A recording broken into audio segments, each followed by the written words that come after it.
Okay, let's get back to reaching out and helping people. Yes, what I do when I do here. It doesn't matter if some people, this guy's just crazy. Nah, yes. Standing up for the beauty and the perfection of the Gospels and explaining them beyond any reasonable doubts so we can all understand and step up to live them. Not attempt to live them, you do them. You're either faithful or you're not, right? And so, isn't that crazy or obsessive or there's nothing wrong with me, you know? Um, there's a lot wrong with people on television. When you sit and watch, I'm certain, yeah, that Biden and Trump are put into office to keep the economy of the late night talk shows and the Daily Show. Remember that guy? You should think Don Daly for what?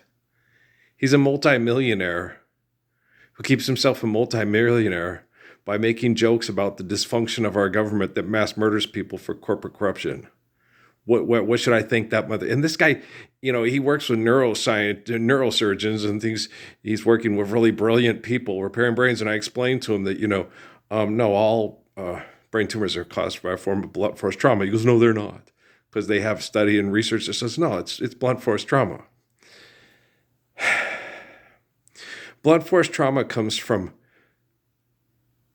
attacks or stress or something bad in your environment that keeps being bad in your environment. It's blunt force trauma, right? So blunt force trauma can come from carbon emission poisoning, tire particles, extortion, exploitation, excessive stress through extraction, and it can cause brain tumors. Okay, toxic environments. So it's a blunt force trauma. It's not true. Don't listen to what the people that sent you to medical school that cut up people's brains because they're being abused by blunt force trauma, and then you do a repair on them, put them back to it's like human beings aren't automobiles. We're human beings. We can live very long and healthy and beautiful lives when we understand natural laws, when you can observe them and understand them. And the day when I was having a talk with that gentleman in the rec hall again, and I believe in my connections, and I told him about stuff, and I said, no, I don't have any, I'm not a conspiracy theorist person. I know there are conspiracies based on theories, but I'm not a theorist. I don't believe in theology. I don't base my life off of theology. I don't waste my time with theology or theories. I'm the type of person 2 and 2 is 4. Life's eternal, grace is infinite. Let's live love and obey laws and let's love one another. I ain't got time. Never no time to play. Got to make moves. No, I can't stop. I'm a Cancer like Keith Elam, and very pragmatic and very intelligent. And I don't, as far as theology, that's basing your perception of religion off of ancient documents that are not based on reality, which is wrong. So you can't use theory to sit there and go, here's what's happening. Like when you watch TV and you hear people go, it's prophecy. No, prophecy is me being born, me living, and me doing what I'm doing. Okay? That's prophecy. Okay?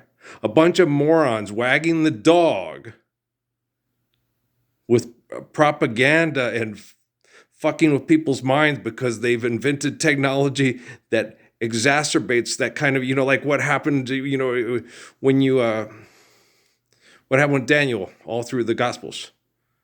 And the same with Moses, with the wise men, when they put the steam up through the things and put the snakes through, and oh, God did it, and oh, it was, oh, and you get people and you're like, guys, that's not, no. If it doesn't happen now and it doesn't happen in reality, it never did. Okay, do understand? Just like I explained to you about Jonah's dream notebook. Okay? It wasn't based on what really happened. Those are not based on actual events. Have you ever sit down and written your dream notebook? You think if somebody sit and wrote it, found it years ago and then wrote it down and said, this really happened. And I flied on the dragon's back and I went to the, you know what I mean? People's imaginations can come up with shit that's not tangible. Like George Lucas, Gene Roddenberry, Stan Lee. I mean, oodalolly, oodalolly, oodala golly, what a day. The fuck for the buck goes on and on, right? And so when you sit there and you look at these people on TV seeing Ryan Day and Marcus Freeman, and Joe Biden, Barack Obama, and Donald Trump, and actually think that they are significant and what they are doing is relevant to our existence, is relevant to understanding the beauty and what's necessary to sustain the beautiful gift of our existence. They're not relevant at all. And nothing they're doing is significant at all. Okay? Or what they doing right now in Atlanta, GA, is relevant or significant as the life, the thoughts, the words, and actions of Lord Jesus Christ or Lord Muhammad. Do you understand? Okay. This is very important. I hope Melania Trump gets it. That was a very nice hat, right? It's a nice That's a nice outfit. Looks very from the Zoot Suit era, kind of class, snappy, right? But can you understand the significance and the relevance of a man's life that can protect your son from being like his biological father? Do you understand? Well, this is very important. I load these in black and white, and it takes a lot quicker. I should have done this. I wish I would have tried this months ago. Remember, I used to do them back on YouTube a while back when I connected and had the blue ones and the other ones when I was connecting to Keith Elam. It was just to change the color, just to try to attack your attention, because what I was saying is, I got it from his Jazzmatazz album cover, because it was basically, he had it look like a blue John Coltrane's, from Blue Train. I'm pretty sure that's where he got it from. I'm really into John Coltrane too. Okay, John Coltrane's one of my favorite musicians. Love Supreme, Kind of Blue, two of my, my favorite albums. And it's interesting. The other day I was sitting there talking to him in the tub, and I went to go look up Like Sunny, and it's on a different album. I never had that. And I was thinking, I got to send that to Patrick, because we don't get to communicate real well, because everything's mumbo jumbled through technology and all that, and it's hard to get your prayer through, and it's hard to get people to focus because they're so distracted, and the Wi-Fi is so invasive and causing so much mass brain damage. It's just horrible. And but I don't get mad. I get a little agitated, but I want things to be good for Patrick and Mira, and I want things to be good for Natalie and her beau, and I want things to be good for Noah and his wife. And I really want things, good for all of them. And, and I can't tell you how much I adore and appreciate and just really loved my relationship. Well, me and Natalie's relationship, she's very strong, and the way she protected me was absolutely gorgeous. And the way Patrick stepped up to protect her, and she protects him because of their love of one another and wanting to, help somebody that's doing something right, get through it. And and Emily and Kate are just two of the cutest, most fun daughters that any man could ever have. You couldn't ask for more in 3 daughters than any guy could ever ask for. And the same with my 3 sons. I only got Chromie for about 2 months, but the prayer connections I have with him are just wonderful. I really dig the kid. He's very inquisitive. He's very intelligent. He likes to be involved. And I dig him. I don't hold against him what his biological father did to me.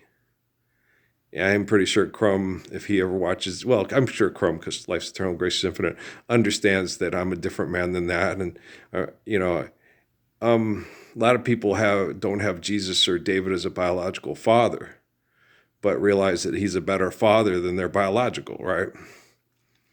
And so you have to understand that. But but my 2 grandpas, one was an atheist and the other one was an alcoholic. Worse, the only thing worse would be an atheist alcoholic. Okay, a double idiot, right? Okay. I doubt if there's any God, and I just want to kill my brain cells because life is miserable. Well, then you should probably stop doubting that there's a God. God's omniscient, omnipotent essence of all life. Do you doubt that? Well, then pickle yourself and don't talk very much. Just pass out and, stay drunk and pass out all the time. That'd probably be the best thing you could do till you just stopped your body from functioning since you just can't jump off the radio tower in the back of the house there. You're terrible. Judah Krishnamurti, man, the guy's intense. Yeah, no, we were talking about the people in India. And he was telling me about Gandhi, because I was like, there seemed to be friction there. And there was. Okay. And what Judah had said was that, no, he puts on a show that he's going through the same suffering as the poor people, so they'll turn him into a rock star, because that's how you do that. That's how you do it with Brahmin people in India, okay? Is you suffer with the poor, and then they think you're one of them. And then you influence them to do things to make yourself feel powerful and influential, and you come out and you move the crowd, and he's addicted to it. And that's wrong to do. And everybody's like, well, you're, the British people's monkey. If that's the way you want to see me, you can see me any way you want. Okay, but I'm not going to induce suffering through poverty to make poor people think I'm their hero, so they can all show up in a big crowd whenever I show up to open my egotistical mouth, right? Damn. I was like, okay. Him and Mahatma Gandhi did not get along.